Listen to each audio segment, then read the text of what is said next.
Okay, world history. Today we're going to look at the Chinese Civil War. And while all civil wars can be kind of complicated, the Chinese Civil War is particularly complicated because if you try to follow just the chronology of it, of how it begins, where it begins, it's very fragmented and sometimes it stops and resumes, and then there are other parties that become involved. Um, it, uh, it is, and it's also very long on top of that.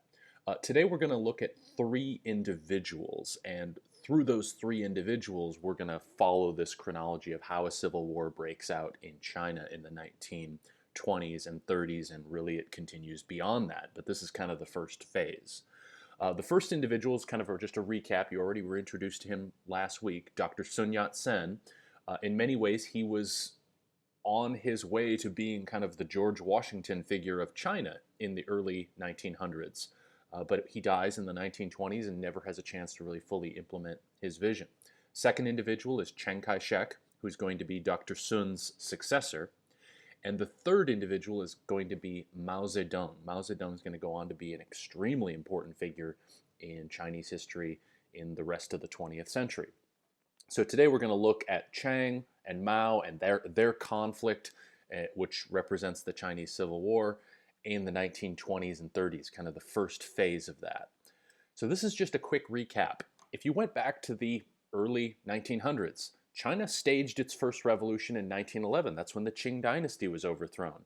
And this was led, and a lot of promise was in the individual you see there, Dr. Sun Yat sen. He had that vision of nationalism for China, reclaiming China for China, and kind of pushing out foreign interests. Democracy, a lot of hope for having a democratic political government, and people's livelihoods, in creating an economy that worked for all Chinese people and saw rising prosperity for all. As I mentioned, Dr. Sun had the potential to kind of be China's George Washington figure. He helped stage a revolution. He's very widely respected. He's an intellectual, but he dies in the 1920s and never really implements his vision. On top of all of that, his leadership of China uh, coincided with this warlord era, which we talked about last week, where much of China is in the hands of small and petty warlords, people with armies and guns who can kind of manipulate and uh, control much of the countryside. When when Dr. Sun dies, he is replaced by his protege, uh, Chiang Kai-shek, who's a military figure. He is, a pretty competent administrator, and he's going to lead the Chinese Nationalist Party, the Kuomintang, in the wake of Dr. Sun's death. So let's look at Chiang Kai-shek. Who is he? Because your reading Rival Chinese Leaders is going to focus on him as well as one other character, Chiang Kai-shek. He's firmly in control of the Chinese Nationalist Party and much of the country by 1927 in the wake of Dr. Sun's death. He has support from a lot of the people you'd think it's important to have support from if you're trying to run and control a country. A lot of bankers and financial interests support him. Some landlords are going to support him. These are people who have control over the countryside. Even some warlords are sympathetic to Chiang and are willing to work within his system. And on top of all that, the United States is supportive of Chiang Kai-shek because he seems like the guy who can most put China together. Initially, he focuses on defeat of the warlords, particularly the corrupt warlords who are doing their own thing and in control of much of the countryside. And he will even cooperate with all parties in China to defeat the warlords. This is kind of like the first thing on the agenda: get control of the countryside, defeat the warlords, and even cooperating with parties that he comes into conflict with later, the Chinese Communist Party, for instance. This is going to be a very united effort in the early 1920s. But by the late 1920s, Chiang's goal shifts from destroying the warlords to destroying the Chinese Communist Party. And this is what's going to bring him into conflict with young Mao Zedong by the late 1920s. And your reading, Rival Chinese Leaders, is going to focus on this conflict. So let's look at that other rival Chinese leader, Mao Zedong. Mao is a former librarian. He comes from a fairly prosperous farming family, but he decides to go all in with this new political party in China, the Chinese Communist Party. And we've looked at communism and communist parties as it's existed in different places throughout the world.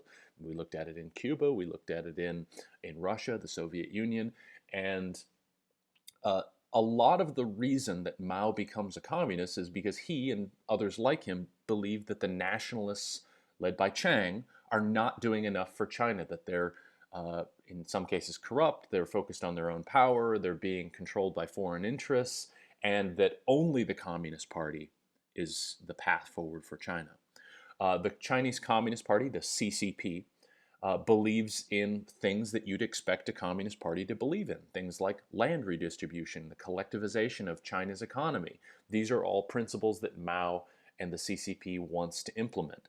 But Mao finds himself engulfed in a civil war before he can do any of this communist vision. So I'm going to give you just a brief sketch here of the Chinese Civil War as it breaks out in the late 1920s, early 1930s. Mao and Chiang, they unite against the warlords in the early 1920s, but by the late 20s, they're in conflict. Your reading, Rival Chinese Leaders, is going to focus on this conflict. Chiang commits to the elimination of the Communist Party. A number of atrocities are committed. There's something called the Shanghai Massacre and others where Chiang's forces really just go all out into defeating the Communist Party. Mao himself narrowly escapes at a number of points.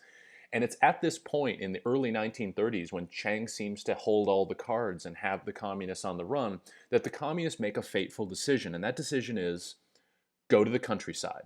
Flee to the countryside where it's harder for Chiang and his nationalist army to track them down, and look to the Chinese peasant population for support. Go to the peasants, go to the common person, build relationships with them, and that can be a new base of support.